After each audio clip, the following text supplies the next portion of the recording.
Go ahead. My name is Nicole Kekeh. Today I want to share with you my story of hope and loss, and my work to recapture that hope. The home I grew up in was always a buzz with a sense of urgency, great expectations, and boundless possibilities. I was born to a generation of highly educated parents, common nation builders. I have vivid memories of my father and uncle drawing up plans for the University of Lomé, which was to be opened. I recall my mother, a lawyer and a judge, drafting new customary law to enshrine women's rights and principles of gender and equality in the Constitution. I still see her working late after dinner, her thick legal books spread across the dining table. I recall her touring the country to meet with women's group. From an early age, I was incredibly privileged to witness these bold acts of creation as my parent generations assumed leadership in the wake of post-colonial independence Africa. All across Africa, from Ivory Coast, where I was born, to Togo, where my parents later moved back to, new nations were being built or waiting to be. The whole continent was fighting for freedom and justice. As an adult, I always carried that burning dream inside me. Personal tragedy struck 2 years ago when my siblings and I unexpectedly lost our mother. My personal story intersected then with a larger story. The Constitution was amended 3 times over the course of a weekend, so that the son of the longest-serving military dictator in Africa, his son, could become president. The dictator had just died. He was not eligible by age, First Amendment. He was not eligible because there was a sitting president of the National Assembly who should have been the next in line for succession, Second Amendment. He was not eligible because he had barely ever lived in Togo, Third Amendment. There might have been a Fourth Amendment. I stopped counting. In America, your first protects your freedom of speech.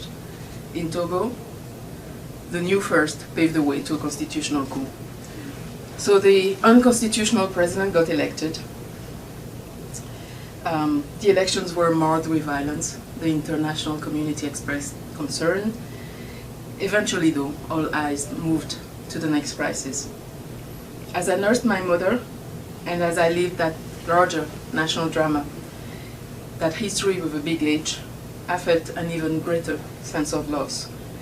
I realized then that my mother was the repository of my hopes for a better future. As long as she lived, I could believe and hope for a better future for my country.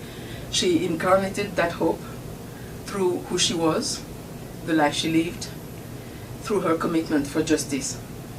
When the curtain came down on that chapter of my life, I was bereft. I had lost my mother to a sudden, unexpected, most aggressive form of terminal cancer. I had lost the country I knew, all in the span of those 10 days in February 2005. I was angry, empty, alone. My journey towards healing helped me, though, to realize that I still had a calling, that I was being passed a baton to continue the work of that generation of nation builders, and I was ready to accept it. While working on my public narrative here within our small group, one colleague asked me, why is working on peaceful political change a personal goal of yours? And I said, because I had never voted.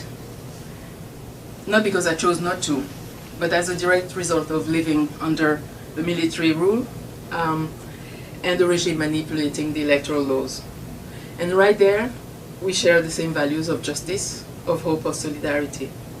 Last week, I was going to come you and invite you to be a part of my us. All of you who are angered by injustice, by disenfranchisement. All of you who have made political action your life. I was going to invite you to apply pressure on your senator and your congresswomen so that they would not allow another rigged election, so that thousands of people would not die in the campaigning. Mine now has just vanished.